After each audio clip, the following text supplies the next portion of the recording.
Parecen aguas termales.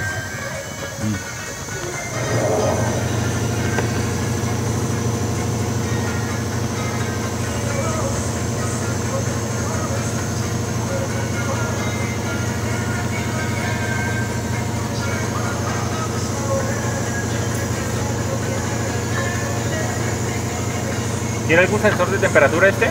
Y el que pues ese que conectamos.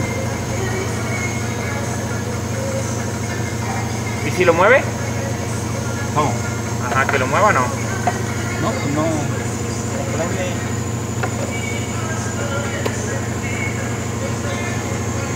Digo que no sé cómo trabaja.